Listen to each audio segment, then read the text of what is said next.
Investigations into the etymology of the Old Testament term for covenant have proven inconclusive in determining the meaning of the word. Yet, the contextual usage of the term in Scripture points rather consistently to the concept of a bond or relationship. It is always a person, either God or man, who makes a covenant. Still further, it is another person who stands as the other party of the covenant, with few exceptions. The result of a covenant commitment is the establishment of a relationship in connection with, or between people. The formalizing element essential for the establishing of all divine covenants in Scripture is a verbalized declaration of the character of the bond being established. God speaks to establish His covenant. He speaks graciously to commit Himself to His creatures, and to declare the basis on which He shall relate to His creation. The prominence of oaths and signs in the divine covenants underlines the fact that a covenant, in its essence, is a bond. A covenant commits people to one another. A binding oath of the covenant might take on a variety of forms. At one point, a verbal oath could be involved.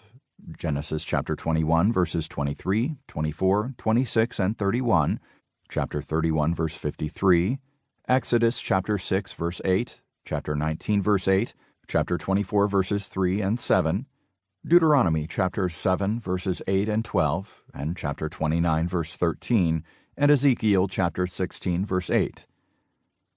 At another point, some symbolic action could be attached to the verbal commitment, such as the granting of a gift.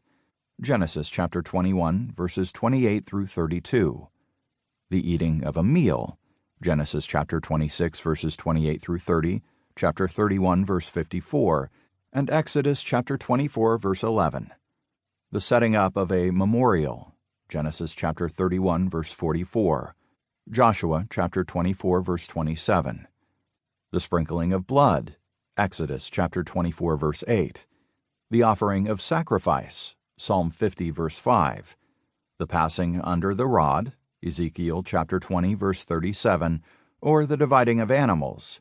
Genesis chapter 15, verses 10 and 18. In several passages of Scripture, the integral relation of the oath to the covenant is brought out most clearly by a parallelism of construction. Deuteronomy chapter 29, verse 12. 2 Kings chapter 11, verse 4. 1 Chronicles chapter 16, verse 16. Psalm 105, verse 9. Psalm 89, verses 3 and 4. Ezekiel chapter 17, verse 19.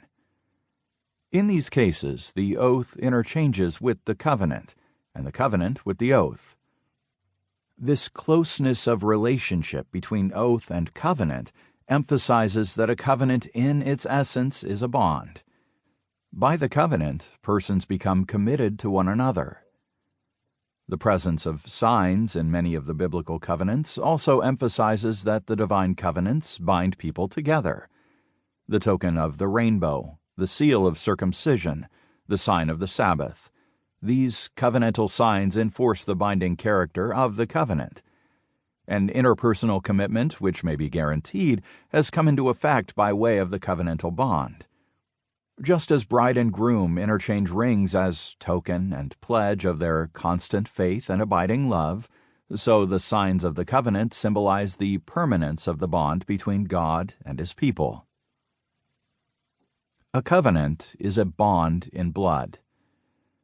The phrase bond in blood, or bond of life and death, expresses the ultimacy of the commitment between God and man in the covenantal context. By initiating covenants, God never enters into a casual or informal relationship with man. Instead, the implications of His bonds extend to the ultimate issues of life and death. The basic terminology describing the inauguration of a covenantal relationship vivifies the life and death intensity of the divine covenants.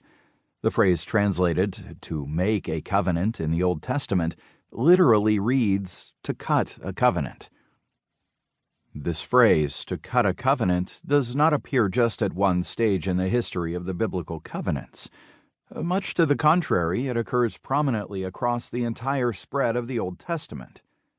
The law, the prophets,